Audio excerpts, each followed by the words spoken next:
gets really bad, I might disappear into there for a coughing fit, okay? You just have to talk among yourselves. So yeah, very warm welcome, particularly if you've recently finished the introductory classes.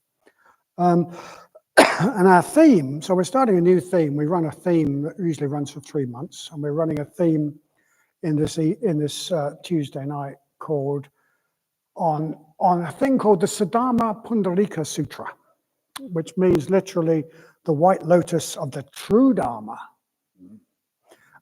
or just the Lotus Sutra. White Lotuses got nothing to do with the TV series, okay, nothing whatsoever. It's hugely influential. It's been hugely influential in Buddhist thinking. Sangharakshita says it's the closest we get to a Buddhist Bible. And he says that because it's so important and not because it's anything at all like the Buddhist Bible in any other way, except that it's really big, okay? It's almost as big as the Bible, and perhaps just as difficult to read. Anyway, yeah, it's just really important, especially in the Buddhism of China and Japan. And what there is a sort of central core of teaching that's then illustrated by some brilliant parables, by poetry, by drama, and by what can seem like a sort of cosmic science fiction. And we'll see a bit more of that as the evening goes on. So the White Lotus Sutra is what's called a Mahayana Sutra, okay? So Mahayana literally means great vehicle, big vehicle, great vehicle, which people who like the Mahayana contrasted with the Hinayana, which is the little vehicle, not as good. And Mahayana Buddhism emerged about 500 years or so after the passing of the Buddha, as a response to what some people saw as a rather selfish focus in the traditional, what the traditional monastic tradition had become, a focus that was just about striving for insight for oneself, to free oneself from suffering. And to counteract what was seen as this rather self-referential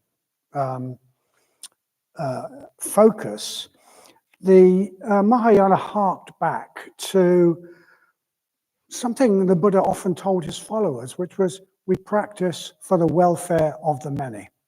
That phrase occurs over and over again in the early Buddhist sutras. We practice not just for ourselves, for the welfare of the many.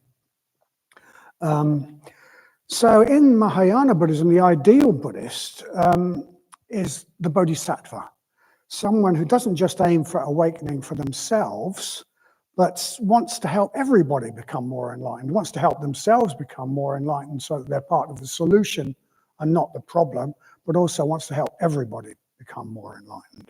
Not just about me, having a lovely spiritual time. It's about enlightenment for us, not just me.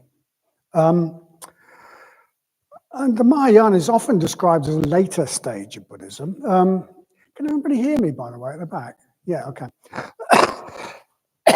Said I got a cough.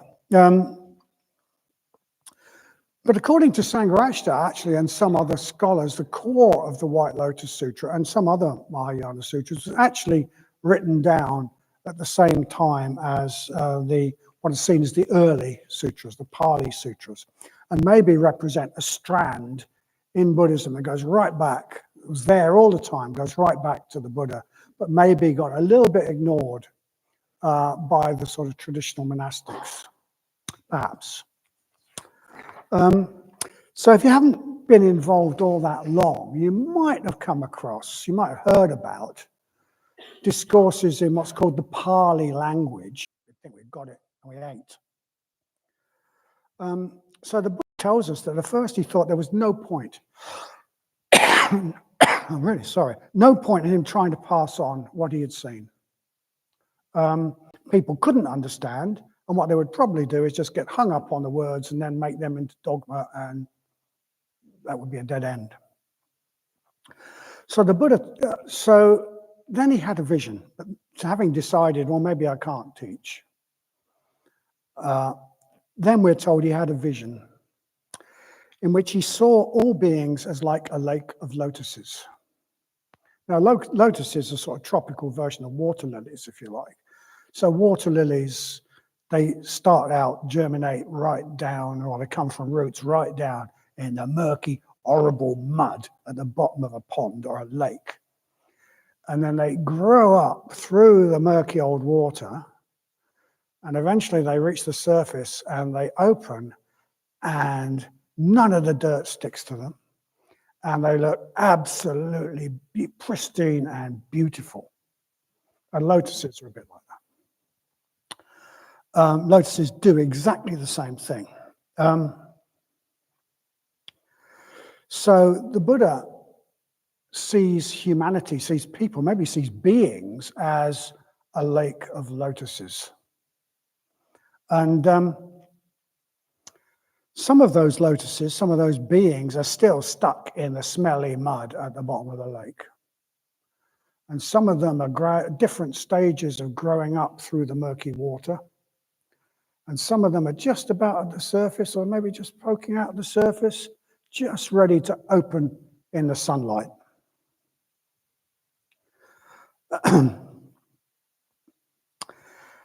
And at that point, the Buddha realizes, or that's what, I think this is describing something that would have happened just in this instant, but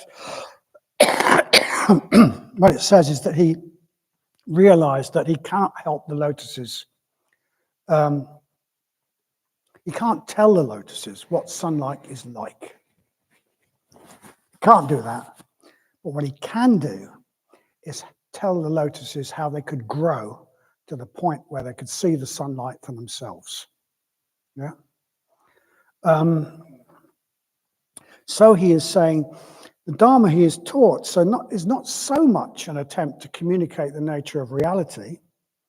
It doesn't tell us what the sunlight is like. It's more like a set of instructions to help us to grow to the point that we can see the sunlight for ourselves. The Dharma is a horticultural manual for the cultivation of lotuses. Of course, the Dharma does tell us really, really important and useful things about the nature of reality. Like the three lakshanas. It tells us the three marks of conditioned existence. All things are change. They just change. They don't stay still for a minute. They're transient. They're constantly changing. All things are, nothing has independent, fixed self-nature, independent of everything around it. Everything is in effect interconnected with everything else.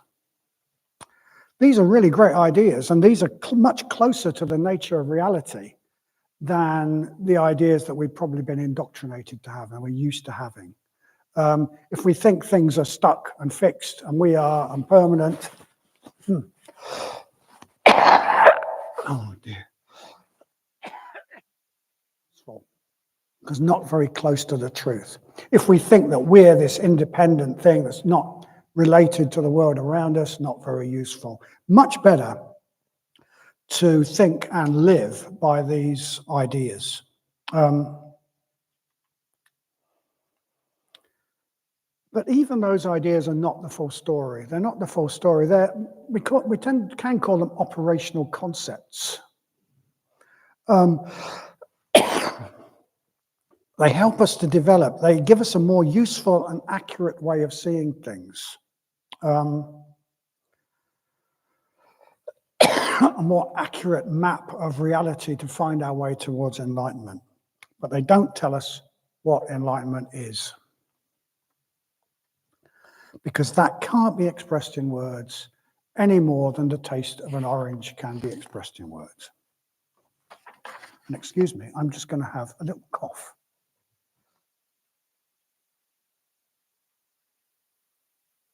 This would happen.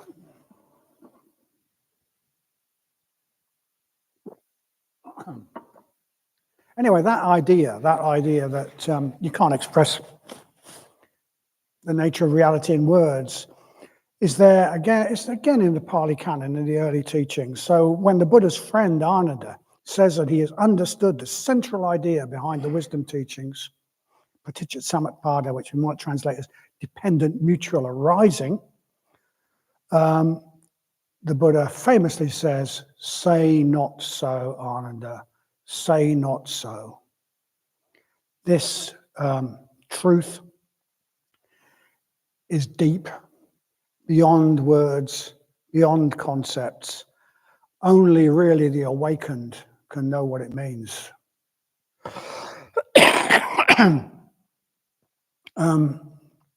It points to something beyond itself. It's really useful. It's really true. It's truer than most of the other ways we see things, but it still points to something beyond itself. And if you think you know what it means completely, you've hit a dead end, really. So the Buddha tells us that all Buddhist teachings are what in the tradition gets called skillful means. They're ways, they're methods to help us develop. It's a really strong theme in the White Lotus Sutra, as you'll see. They're telling us what we need to do to grow up towards the light. And what we need to help us grow may be different according to different people and according to how far we are along the path. So I love horticultural analogies. Banana trees might need something different from cabbages. And that's maybe more important or more relevant. Plants need different treatment according to their stage of growth. When they're germinating seeds, when they're little seedlings, putting down some roots, when they're growing up, when they're about to bear fruit, they need different treatments. If you know about gardening, you know you need to give them different sorts of fertilizer at those points, etc., etc., etc. And because of this, because of that nature of the Dharma, the Buddha tells us that sometimes we need to be prepared to leave behind the approach to the Dharma that served us really well so far. Perhaps sometimes we need to leave behind the goal that we've been aiming for so far and be open to seeing things differently. So later in the Lotus Sutra, he illustrates this with a parable. So in this parable, there's a leader leading there's a group of people stuck in this horrible desert. It's really dry, inhospitable, no water, no food, hot, etc. Dangerous. And he's trying to get these people out of this. And they see a beautiful city on the horizon. Beautiful city, glowing gold. And they think, wow, what a wonderful city. There'll be food there, there'll be water there, rest, shade, beauty. Let's go. And off they go towards the magic city. Well, it is a magic city. Anyway, so they're really motivated and they cross the desert and they get there. And then the guide says, okay, great, we've made it. Sit down, they really enjoy the magic city, they rest, they recuperate, they restore their batteries. And then he says, I'm sorry, this is a magic city. It's not really the goal. And he conjures up another one on the horizon and says, well, now we're going to that one, because that's the real goal. I don't know how many magic cities there might be, but that idea that, the goal might change, actually. We might start out wanting something, and then we get something quite different. And you might have found that out. I mean, you might have found that even on the introductory classes, you might have found that out. People come along saying, well, I want to learn meditation to have a calmer mind. And then when we ask them at the end, they say, well, what I really got out of it was, well, the stuff on ethics was brilliant, or the stuff on wisdom was brilliant, or that sense of community is what I really found. So we need to be open to finding something different to what we set out for. So he says, well, where you are now may not be, probably isn't the final goal. So he says, now I'm going to give you a new teaching. And the imaginary city you're in is just skillful means. It's not the final goal. And this new teaching is, of course, the Bodhisattva ideal, the idea that we don't just practice for ourselves, but we practice for the world, for others, for everything, for the welfare of the many. But when they hear this, quite a lot of his audience are outraged, absolutely outraged. They are convinced that the approach to the Dharma that they have got is the only right approach. And they are convinced that they have got it, that the imaginary city they are standing in is the goal, and they couldn't be any other, and they storm out. And the Buddha doesn't exactly try and persuade them to stay. He talks about their arrogance and their inflexibility, etc. Anyway, they storm out. So that bit of drama is meant to illustrate that no matter how much we have got out of our practice so far, we need to be open to the idea that there's more. There's even more. There's a lot more that we can get from our practice. There's a lot more that we can get from the Dharma. And we may need to keep an open mind and allow our practice to change over time, allow our goal to change over time, because the goal may be more marvelous than we have realized. So, yeah, as I said, if you've just joined us in Sangha Night, you may have found that out a bit already, but you may find also that you hear aspects of the Dharma that you haven't come across before, which might need a bit of a rejig. But please don't storm out.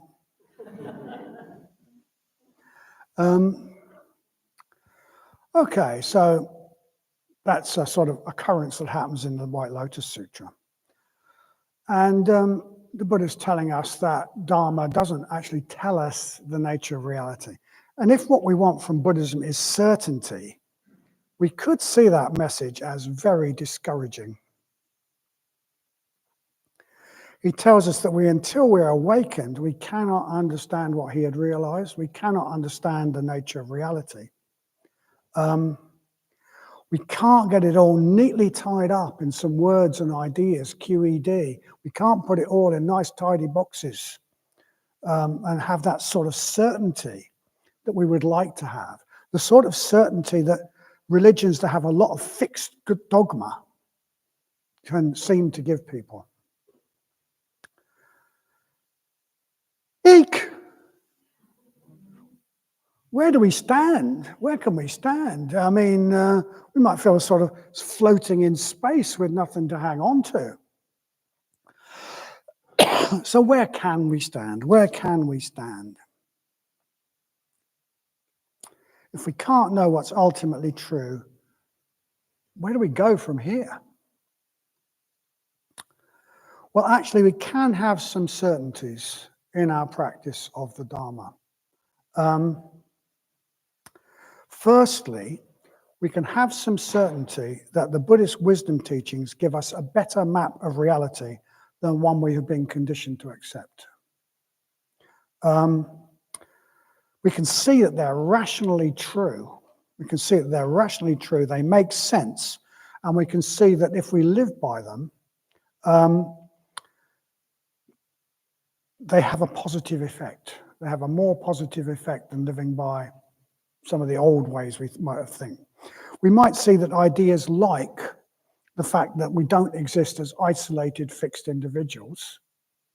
We're changing and we're hugely interrelated with others and the world around us.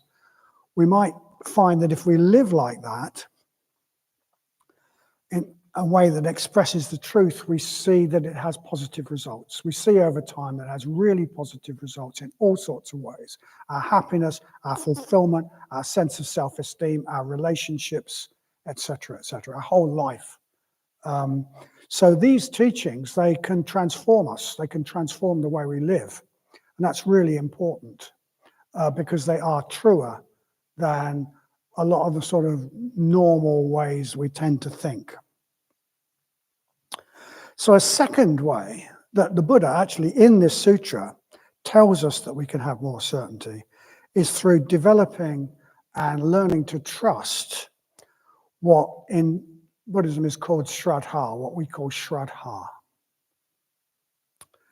And this word Shraddha, it's usually translated as faith. But it's more than that, and it's certainly not blind faith. Okay. Sometimes the Pali is saddha, and it's saddha, and that's often translated in that tradition as confidence. But it's more than confidence. It goes way beyond confidence. Shraddha is a way of knowing. It is a way of knowing. But it's not just about knowing with the head. Shraddha includes head knowledge. It includes head knowledge, knowing that the teachings make sense, knowing that they have a positive effect, but it's a way of knowing that involves our whole being. It involves our heart and our intuition and our longing, as well as just the head. It's whole being knowing. And heart knowledge, what we might call heart knowledge, is a big part of Shraddha. Knowing what seems right, knowing what seems beautiful, knowing what we love and aspire to, having a sense of who we could be and loving it, loving what we could move towards. So Sangharakshita has described Shraddha as the response of what is highest in us to what is highest in the universe. Something in us resonates with the goal. And I mean, you could see it as like a thread. It's like a thread that attached to us, but it connects us to the goal. It connects us to what is highest in the universe, what's drawing us towards it, pulling us towards it. You could see it as like our future wiser self saying, come on, this way. No, not that way. This way, not this way. When people first come across the Dharma, the beginnings of Shraddha might make, I don't know, I mean, people talk about the sense that, when I came across the Dharma and the Sangha, I just felt I'd come home. Might be something like that. It can make anything to do with Buddhism seem fascinating. I remember for me, Japanese poetry and art and ceramics just seemed fascinating. It seemed to speak of something. Come this way, come this way. And books. I was fascinated by books that are actual rubbish, but they're about the Dharma, sort of, but they really attracted me. And you might find something like that. Buddhist imagery. People can be really attracted by Buddhist imagery. Just something that seems fascinating about the Dharma, about Buddhism. And it's a bit like something's got a bait. We go, reels us in towards what we could become.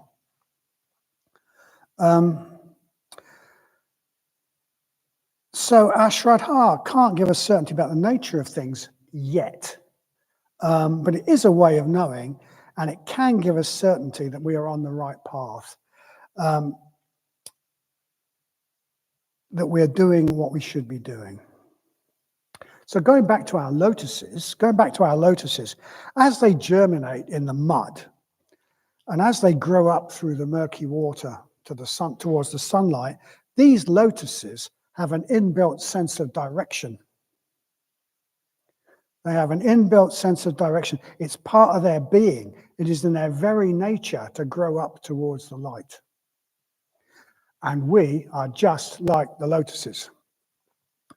We have an inbuilt, intuitive, heartfelt sense of direction, like the urge of the lotuses to grow up towards the sunlight. This is our Shraddha.